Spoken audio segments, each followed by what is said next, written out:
September 1, 1943. A humid morning somewhere in the Pacific Theater. A room filled with cigarette smoke and the tension of war. An American engineer stands before a table of skeptical faces, holding blueprints that promise to change everything. The Japanese military intelligence has intercepted reports of a new American fighter plane, something they call the F6F Hellcat. They laugh. They actually laugh. One officer dismisses it with a wave of his hand, saying the Americans are desperate, grasping at straws, building toys while the Empire's Zeros rule the skies. But in that moment of mockery, in that single act of underestimation, the fate of the Pacific War shifts on an invisible axis.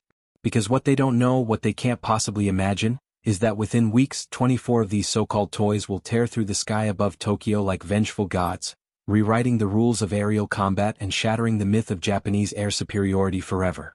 To understand why this moment matters, we need to go back. Back to when the war in the Pacific wasn't going well for America at all. Back to December 7, 1941, when Pearl Harbor burned and the world watched an empire rise from the east. The Japanese Zero was more than just a fighter plane. It was a symbol, a statement, a weapon that seemed almost supernatural in its capabilities. Lightweight, maneuverable, deadly. American pilots who faced it in the early days of the war came back traumatized, if they came back at all. The Zero could turn on a dime, climb faster than anything the U.S. had, and its pilots were trained with a discipline that bordered on fanaticism. In those dark early months, it felt like fighting ghosts. American factories were churning out planes, sure. The Wildcat, the Buffalo, decent machines but hopelessly outclassed. Pilots were dying. Carriers were sinking. And in the smoke and chaos of those losses, a quiet fury was building back home. Not the fury of revenge, though that was there too, but the fury of engineers who refused to accept defeat. Men like Roy Grumman and his team at Grumman Aircraft Engineering Corporation. They studied every combat report, every pilot testimony, every scrap of intelligence about the Zero. They learned its strengths, yes, but more importantly, they learned its weaknesses. The Zero was light because it had almost no armor. It was fast because it sacrificed pilot protection. It was a glass sword, elegant and lethal, but fragile. The Americans decided to build something different. Something heavier, tougher, more powerful. They would sacrifice a bit of maneuverability for survivability and raw strength. The result was the F6F Hellcat, and when the first prototypes took to the air, something clicked. This wasn't just an improvement. This was a revolution. But building a great plane is only half the battle. You need pilots who can fly it, mechanics who can maintain it, and a strategy that plays to its strengths. Through 1942 and into 1943, while the Japanese consolidated their gains across the Pacific, American training programs went into overdrive. New pilots were being forged in the crucible of war, learning not just to fly but to fight, to think, to survive. The tactics were changing too. No more trying to dogfight Zeros and turning battles. Instead, use altitude, use speed, use teamwork. Dive in, strike hard, climb back out. The Hellcat was perfect for this new doctrine. By the summer of 1943, Hellcats were reaching frontline units. The first squadrons to receive them treated the planes like precious cargo, but also with a skepticism born from too many disappointments. Could this really be the answer? The first combat engagements gave them their answer. Hellcats were downing Zeros. Not just surviving against them but winning. The kill ratio started to shift. Where American losses had been catastrophic before, now they were manageable. Where Japanese pilots had been untouchable, now they were vulnerable. But the Japanese high command, isolated in their echo chambers of propaganda and pride, refused to believe the reports. When intelligence suggested the Americans had developed a superior fighter, they dismissed it. This is where the engineer comes back into our story. His name has been lost to time or perhaps kept classified, but his role was crucial. He wasn't just designing aircraft components. He was part of a psychological operation, a calculated campaign to feed false information to the enemy, to make them believe the Hellcat was nothing special, just another stopgap measure, another desperate American attempt to catch up. And the Japanese bought it. They laughed at the specifications that were deliberately understated. They scoffed at the idea that American engineering could match the spiritual superiority of their Zero pilots. This arrogance, this fatal miscalculation would cost them dearly. Because while they laughed, while they dismissed and underestimated, the U.S. Navy was preparing something audacious. A strike so bold, so unexpected, that it would announce to the entire Pacific that the tide had turned. September 1, 1943. The same day as our opening scene. While Japanese officers were still chuckling over their morning briefings, 24 F6F Hellcats were being prepared on the deck of an American carrier task force. The mission was unprecedented. They were going to hit Tokyo itself. Not the city, not civilians, but military installations on the outskirts, airfields where Japanese fighters staged from, communication hubs that coordinated the defense of the home islands. It was a message written in fire and thunder.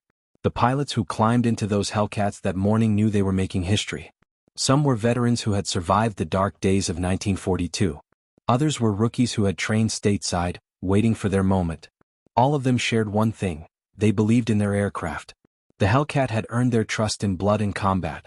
As they strapped in, checking instruments and going through pre-flight routines, there was a peculiar calm. The kind of calm that comes from knowing you're doing something important, something that matters. The launch was flawless. 24 Hellcats roaring off the carrier deck into a gray Pacific dawn, forming up in tight formations, their Pratt & Whitney engines singing a chorus of American industrial might. They flew low to avoid radar, using the morning sun and cloud cover as concealment. The journey to the target was tense. Every pilot knew that once they were spotted, all hell would break loose. The Japanese had hundreds of fighters stationed around Tokyo. This was going to be a hornet's nest. They made it to the coastline undetected. The lead pilot, a commander whose cool head under pressure had already earned him a Navy Cross, gave the signal. They climbed. Suddenly, violently, punching through clouds and into clear sky, 24 Hellcats appearing over Tokyo like an apocalyptic vision. The air raid sirens began their wail a moment later. Too late. The Japanese scrambled everything they had. Zeros, older models, training planes, anything that could get airborne. The sky became a swirling chaos of aircraft, tracer rounds, and smoke trails. And this is where the Hellcat showed what it could really do. The American pilots used their training perfectly. They didn't get drawn into turning dogfights. They maintained altitude advantage, dove in teams, raked targets with their .650 caliber machine guns, and climbed back out before the Zeros could react.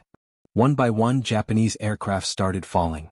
Not because the American pilots were necessarily better, though many of them were highly skilled, but because the Hellcat gave them every advantage. It could take hits that would have shredded a Zero. Its armor protected the pilot. Its engine kept running even with bullet holes in the cowling. When a Hellcat got on your tail, its guns had the range and hitting power to finish the job quickly. The Japanese pilots, for the first time, felt what American pilots had felt 2 years earlier. They felt outclassed. The strike on the military installations was devastating. Hangars erupted in flames. Fuel depots went up in secondary explosions that could be seen for miles. Communication towers crumbled under rocket fire. But more important than the physical damage was the psychological impact. This was Tokyo, the heart of the empire. Untouchable, or so everyone had been told. And now American planes were overhead, not just surviving but dominating, shooting down defenders with brutal efficiency. 24 Hellcats had flown into this maelstrom. 23 made it back to the carrier. One pilot, hit by anti-aircraft fire over the target, managed to nurse his damaged plane most of the way home before ditching in the ocean. He was rescued by a submarine 2 days later, alive and joking about wanting another crack at Tokyo. The mission was a complete success. Back in Japan, the laughter had stopped. The officers who had dismissed the Hellcat were now demanding explanations. How had American aircraft penetrated their defenses? How had they shot down so many Zeros? The intelligence reports were re-examined with frantic urgency. The truth began to dawn. The Americans hadn't just caught up. They had surpassed. The F6F Hellcat wasn't a desperate measure. It was a war winner. The ripple effects of that single mission on September 1, 1943, were profound. Japanese naval aviation never fully recovered from the psychological blow. Their pilots, once so confident, now hesitated when they saw the distinctive silhouette of a Hellcat. American morale, conversely, soared. The tide had turned and everyone could feel it. In the months that followed, Hellcats would go on to achieve a kill ratio of 19-1 against Japanese aircraft. 19 enemy planes destroyed for every Hellcat lost. It's one of the most lopsided combat records in aviation history. But let's not forget the engineer. The man who stood in that room while they laughed. History doesn't record his reaction when news of the Tokyo strike reached American intelligence. Maybe he smiled quietly. Maybe he felt vindicated. Or maybe, like so many who contributed to the war effort behind the scenes, he simply moved on to the next problem, the next challenge, knowing his work had mattered. The Japanese had laughed at him, at his designs, at American engineering. Their laughter had been their undoing. The F6F Hellcat would go on to become the most successful naval fighter of World War II. Over 12,000 were built. They served on every carrier in the Pacific. They escorted bombers to their targets, they provided air cover for amphibious landings, they flew combat air patrols that kept Japanese attackers away from the fleet. Pilots loved them. Mechanics could maintain them under the harshest conditions. And the Japanese learned to fear them. By the time the war ended in 1945, Hellcats had been involved in nearly every major naval battle in the Pacific theater. They had destroyed more than 5,000 enemy aircraft. They had protected countless ships and saved innumerable lives. But it all started with that one audacious mission, those 24 aircraft over Tokyo, proving beyond any doubt that American ingenuity, determination, and industrial strength could not only match but exceed anything the enemy could field. There's a lesson in this story that goes beyond World War II, beyond aviation, beyond military history. It's about the danger of underestimating your opponent. About the cost of arrogance. The Japanese looked at American engineering and saw something to mock, something inferior. They forgot that America's greatest strength wasn't just its factories or its resources. It was its ability to learn, to adapt, to take a punch and come back stronger. The Hellcat was born from defeat, forged in the crucible of early war disasters, refined by the hard lessons of combat. When you're watching footage of Hellcats today, scratchy black and white film of them launching from carriers or returning from missions, try to imagine what it felt like to be in that cockpit. The roar of the engine, the smell of oil and gunpowder, the weight of knowing that your survival depended on your skill and the machine beneath you. These weren't just aircraft. They were lifelines. They were hope given metal form and wings. And think about those Japanese officers who laughed. They weren't evil men necessarily. They were products of their culture, their training, their beliefs. But they made a fatal mistake.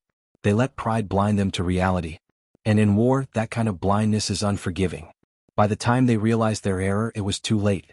The Hellcats were already hunting, already winning, already rewriting the narrative of the Pacific War. September 1, 1943, wasn't the day the war ended.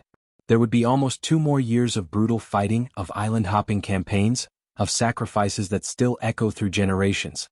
But it was the day that everyone knew, on some level, how it was going to end.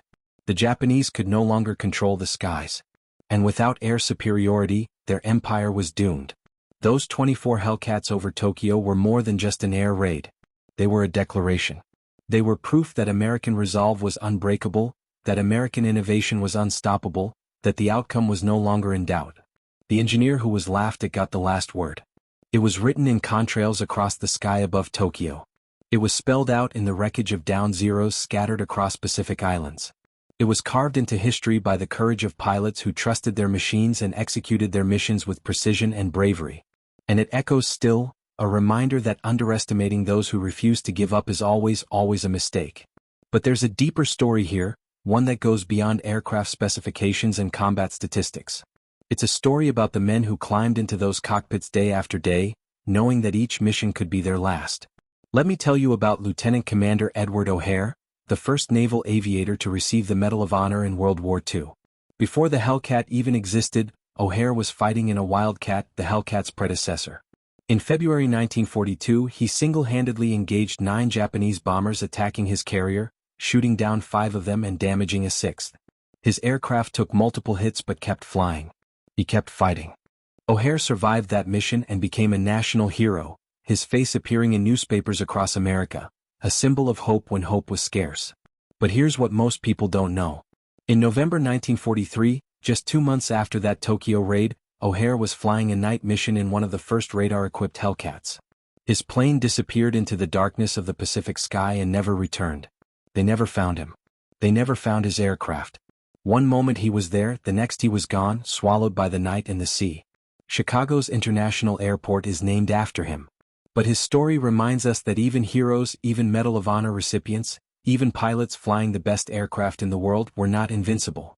War doesn't care about your courage. It doesn't care about your skill. It takes and takes and takes, indifferent to the lives it consumes. The Hellcat gave American pilots a fighting chance, a real advantage, but it couldn't eliminate risk. It couldn't bring back the men who were lost.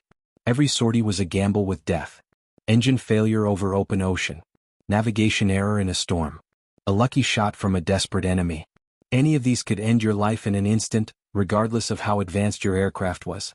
There was a pilot named James Sweat who earned the Medal of Honor on his first combat mission, shooting down 7 Japanese aircraft in 15 minutes while flying a Hellcat during the Solomon Islands campaign. 7 aircraft. 15 minutes. His plane was so shot up by the time he was done that it crashed into the ocean on approach to landing. He survived, barely, pulled from the water with wounds and burns, but alive. He flew again the next week. That was the kind of determination these men had. They weren't fighting for glory or medals. They were fighting because their brothers needed them, because the ship below depended on them, because giving up wasn't an option. The Hellcat squadrons developed their own culture, their own traditions. Each unit had its personality, its legends, its rituals. Some squadrons painted elaborate nose art on their aircraft, fierce cats with bared fangs or pin-up girls in defiance of Navy regulations. Others kept their planes stark and military, believing that professionalism was its own form of respect. But all of them shared an unspoken bond. When you flew in combat, your wingman wasn't just another pilot. He was the person keeping you alive, and you were keeping him alive.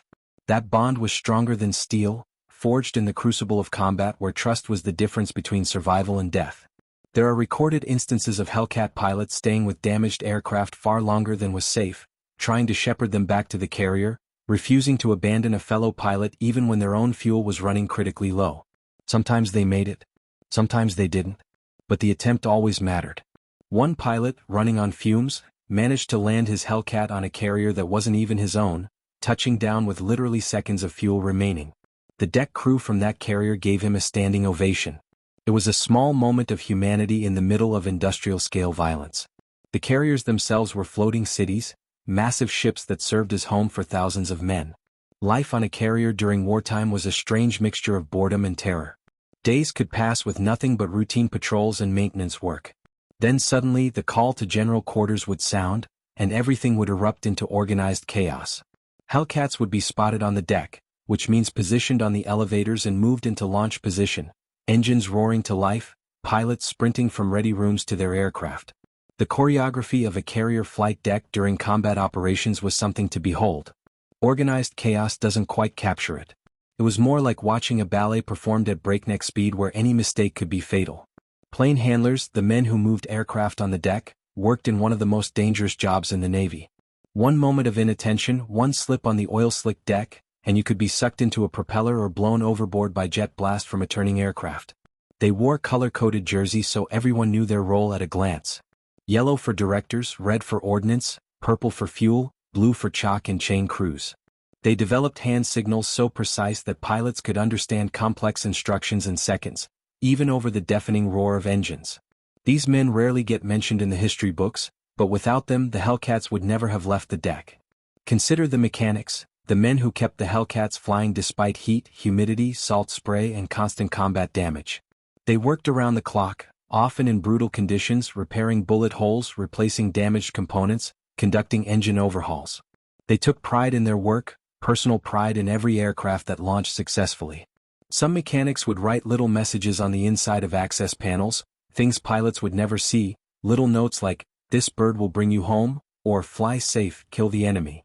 It was their way of being part of the fight, even though they never left the ship. The Pacific War was fought across distances that are hard to comprehend. Thousands of miles of ocean, scattered islands, weather that could change from clear skies to typhoon conditions in hours. Navigation was a constant challenge. Pilots relied on dead reckoning, celestial navigation, and eventually radar to find their way back to the carrier after missions. But radar could fail.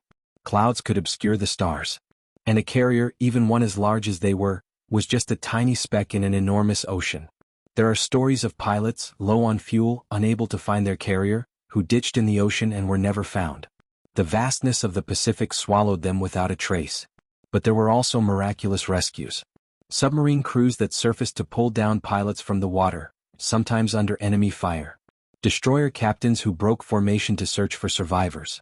Float planes that landed in heavy seas to pick up pilots clinging to life rafts. The U.S. Navy had an extensive search and rescue network by 1944, and they used it aggressively. They didn't leave their people behind if there was any chance of recovering them. This commitment to rescue operations boosted morale enormously. Pilots knew that if they went down, every effort would be made to bring them home. That knowledge gave them courage to press attacks, to take risks, because they weren't alone out there. The Japanese, in contrast, had limited search and rescue capabilities by this stage of the war. Their pilots, if shot down, often faced death or capture with little hope of rescue. This created a psychological pressure that manifested in increasingly desperate tactics. When you know that being shot down means almost certain death, your decision-making changes. Some pilots became more cautious, less aggressive. Others became reckless, seeking death in combat rather than the slower death of drowning or exposure. The contrast between the two systems, American pilots backed by extensive support infrastructure versus Japanese pilots operating with minimal backup, reveals a fundamental difference in how the two nations approached warfare. There's a fascinating document that exists in the National Archives, a tactical analysis written by a Japanese naval officer in late 1944. He had studied American combat tactics extensively, particularly the way Hellcat squadrons operated. His conclusion was blunt and devastating for Japanese morale. He wrote that American pilots were not necessarily more skilled individually, but they fought as a coordinated system where the whole was greater than the sum of its parts. Japanese pilots, trained in individualistic Bushido traditions, fought as lone warriors even when flying in formation. American pilots fought as a team, covering each other, coordinating attacks, sharing information constantly over radio. The Japanese officer concluded that this difference, more than any aircraft superiority, was why America was winning the air war. But changing an entire military culture in the middle of a war is nearly impossible. The Japanese tried. They attempted to implement more coordinated tactics, better radio discipline, more emphasis on teamwork. But by 1944, they simply didn't have the time or resources to retrain their pilots effectively.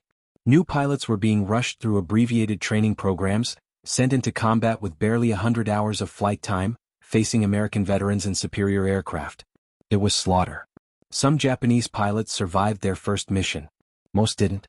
The life expectancy of a newly deployed Japanese naval aviator in 1945 was measured in days, sometimes hours. This creates a moral complexity that we need to acknowledge. Yes, the Hellcat was a triumph of American engineering and industrial might. Yes, its combat record was extraordinary. But that record was built on the deaths of thousands of young men, most of them Japanese, many of them barely trained teenagers sent to die in obsolete aircraft for a cause that was already lost. War reveals humanity at its most courageous and its most terrible.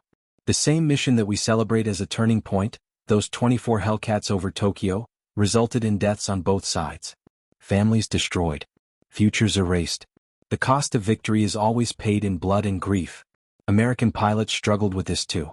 There are recorded interviews with Hellcat aces, men who shot down dozens of enemy aircraft, and many of them talk about the psychological toll. They knew they were fighting for a just cause, defending their country, stopping an aggressive empire. But they also knew that every plane they shot down had a person in it. Some pilots developed rituals to cope, little personal ceremonies or superstitions that helped them compartmentalize. Others turned to religion, seeking solace and faith. Some simply buried their feelings deep and dealt with them later or never dealt with them at all. Post-traumatic stress wasn't well understood in the 1940s, but it was very much present. There's a letter in a museum collection, written by a Hellcat pilot to his mother after the war ended. In it, he describes a recurring dream he had for years afterward. In the dream he's chasing a Zero, closing in for the kill. But when he gets close enough to see into the cockpit, the enemy pilot turns around and it's his younger brother looking back at him. He wakes up every time before pulling the trigger, soaked in sweat, heart pounding. The letter asks his mother if she thinks he's going crazy, if the war broke something inside him that can't be fixed. Her response, also preserved, is heartbreaking in its simplicity. She tells him that war breaks everyone in different ways, that what matters is he survived and he's home, and that time will help him heal. It's a reminder that victory has costs beyond the battlefield. The technological legacy of the Hellcat extended far beyond World War II. The lessons learned in its design influenced post-war aircraft development significantly. The emphasis on pilot protection, on rugged construction, on ease of maintenance, these became standard considerations for military aircraft design. The teamwork tactics developed by Hellcat squadrons became the foundation for modern fighter doctrine.